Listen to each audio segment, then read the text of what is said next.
Hey everyone, it's Justine here from Hypnosis New Zealand, and today I'm chatting with Kymberley Carter-Paige from Tauranga, who is a hypnotherapist who specialises in anxiety Yep. and other things. Cool. So how are you? I'm good. Awesome. Good to Yeah. catch up. Yeah. So people are often curious, what got you into hypnosis and hypnotherapy? Well, I was working quite a stressful job. I had 3 children under 5. Well, I had 3 children under 2.5, but this time they were under 5. I was working, quite a few hours. I was working evenings when my husband was home, looking after them in the day, and I was getting quite stressed. And a friend recommended that I go and see a hypnotherapist to be able to manage my stress. And yeah, I was a bit, I can't really see how that's going to work because I'm still going to have the workload. But it made a massive difference. And I ended up dealing with a lot of my triggers and really completely calmed me down. And I was able to put systems in place to make my life run easier. And I thought from then on, I need to learn how to do this so that I can teach other people. Yeah. And that would have been quite a while ago because the kids are... They're 30 now. Yeah. So you've been doing this for quite a long time. Yeah. And so so you kind of started with stress, and was it anxiety? Well, I had an asthma attack, which I'd never had, but I realized now that was a panic attack. So yes, I was looking into all of that when I first started, into, how to function, because the subconscious mind just takes away your rational thinking when you're in that state. When you're in an anxious state, you can't think rationally, and you say things that afterwards you regret, or you don't say things that you wish you did. And I realized that if you could calm my mind and my body during those stressful times, I could actually have a much better outcome, because my rational thinking would be able to function. And so that made a massive difference in everything I did. Yeah. And I suppose that's why now that's one of the things that you're passionate about, the anxiety. Yeah. Working with that. Yeah. So that was quite long, like you said, that was quite a long time ago. It From was. there, how did you transfer from like doing the work you were doing to this? Well, I started studying. I did an online course with Steve G. Jones, just to find out, if it was something I was really interested in. So I learned a lot from that. And then I was playing around, practicing on people. And then I looked at other online courses, but I eventually found that this Marissa Peer, people have heard of RTT. I worked with her over Zoom on her course because she specialized in self-esteem, which is a big thing with anxiety. It's quite often the root is low self-esteem. So I worked with her, did some courses with her, and then I did another one in the UK. I worked with Sheila Granger, and then I found Hypnosis New Zealand over here. So I thought, well, to get an actual physical course, I'll go along and do your courses for Hypnosis New Zealand, which were great because I found other hypnotherapists, and we practiced on each other and a lot of work. Got to know each other really well. And having a team behind you is so important, because if you're feeling you need a bit of a top up, you can just pick up the phone and someone's always willing to help you out. But I think the most important thing, and especially with you, Justine, is that there's so many different modalities, there's so many different tools that you need.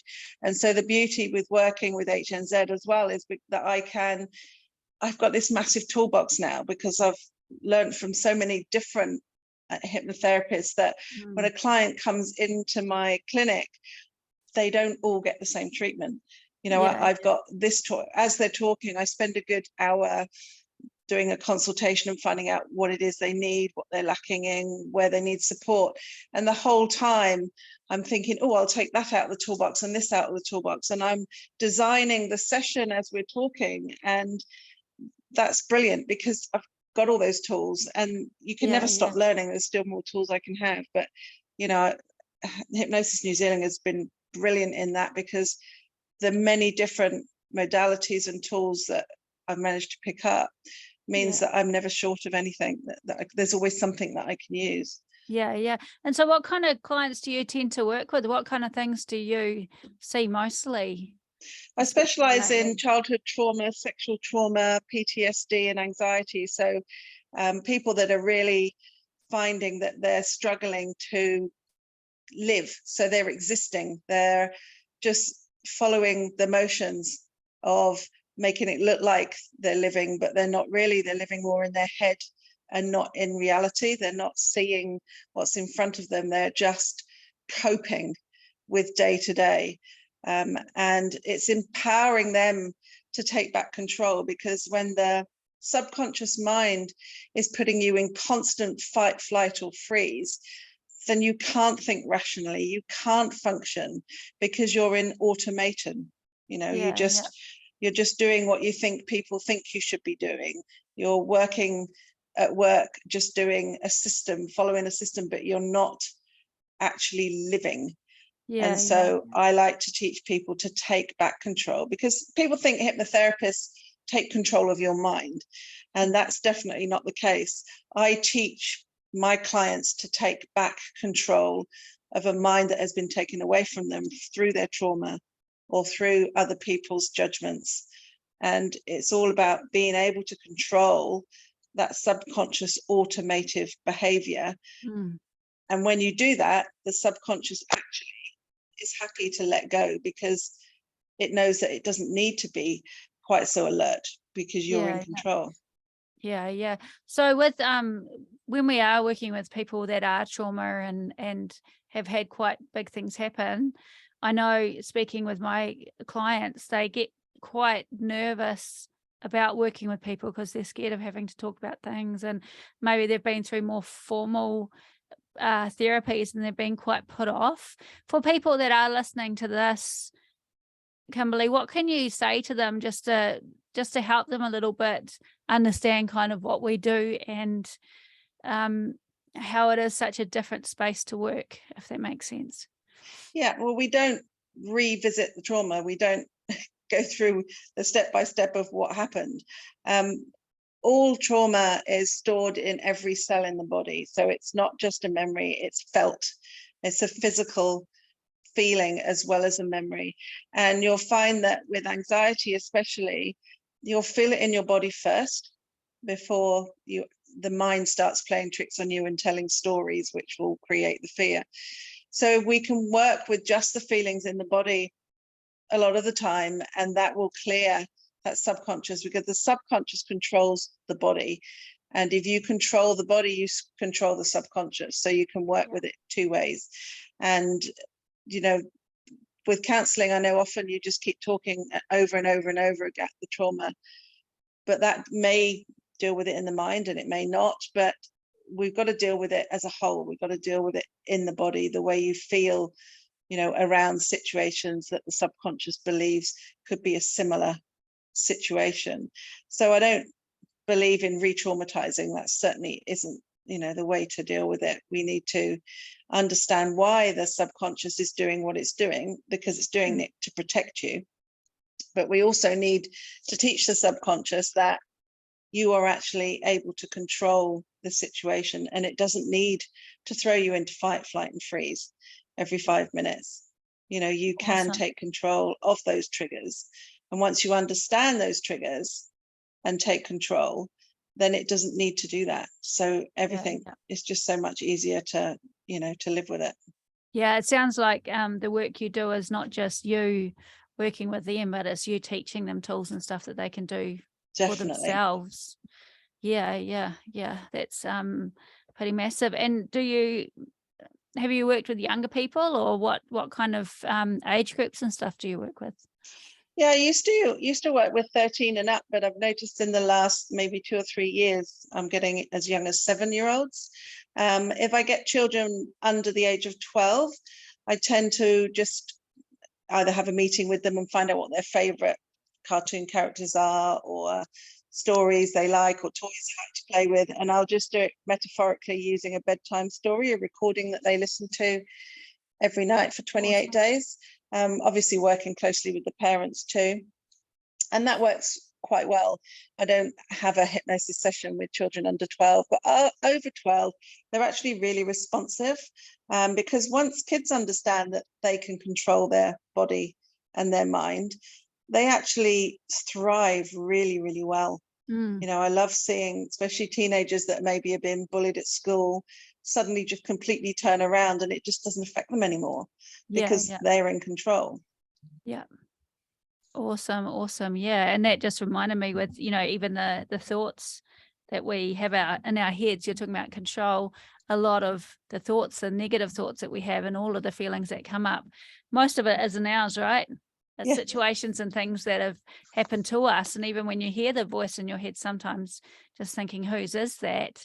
It really is giving away control and power to someone else or something else. And then walking through that space of always having to live with it. So, yeah, I think people having tools to manage life. I mean, we can work with clients, right? And we can do a lot of work, but it doesn't mean things aren't going to happen in the future. And actually understanding the mind and having tools to help is pretty important, eh?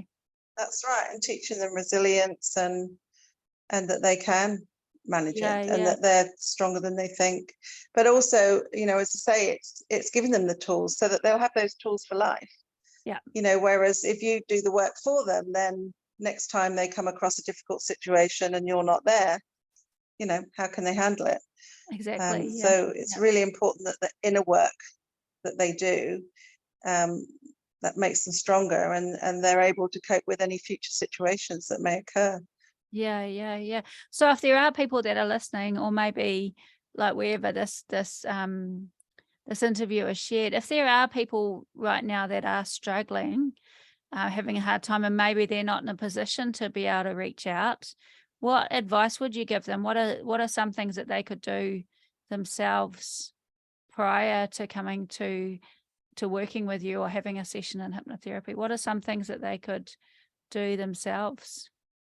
Well, I suggest they write down what triggered them. So if something happens, you know, at work, somebody says something or does something that really upsets them, and they react to, just make a mental note of what it was that happened. And then when they've got some quiet time in the evening, just to write down exactly what happened and then look at asking yourself, why did that upset me?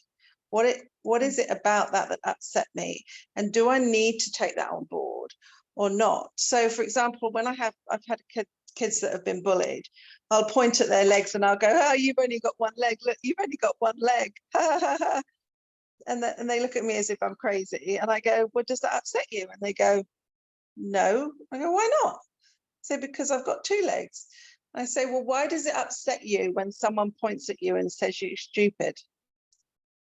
And I said, because part of you believes that they may be right. So when you've got time, when you're quiet, I want you to look at that and go, are they right? No, they're not, because I'm functioning perfectly well. I'm actually really good at this or that. I could improve others, but you don't have to be good at everything. So therefore, if they're lying to me, why does that upset me? I don't need to let it upset me, and you can let it go. So it's actually looking at those triggers and going, do I need to hold on to this? Or is it actually just them reflecting their own feelings? Because if they make someone else feel bad, it makes them feel better. Yeah. And as we know, hurt people tend to hurt people. So exactly. When people are throwing things in your direction, it's generally trying to get that yucky feeling out of their body and giving it to somebody else in the room. Yeah. So understanding, definitely sitting down and looking at what's actually going on and working out why you felt that way and analyzing it. Awesome. And then also saying, right, okay, so if that situation happens again, what system can I put in place so that I react differently next time? Yeah. Awesome. Cool. Awesome. Well, so Kymberley, you are in Tauranga. Yes. Would you call it that? Because you're out at I'm sort of in a Mokaroa, yeah. But, but I work globally online as well over Zoom. So and in person, of course. Yes. At home. Yeah. So how do people reach out to you, Kymberley? Okay, well, they can check out my website, which is www.anxietynomore.co.nz, or you can email me on anxietynomore@protonmail.com. Awesome. Cool. Well, thanks heaps for chatting to us today, and we'll be seeing you soon. Thank you, Justine. Yeah. Bye.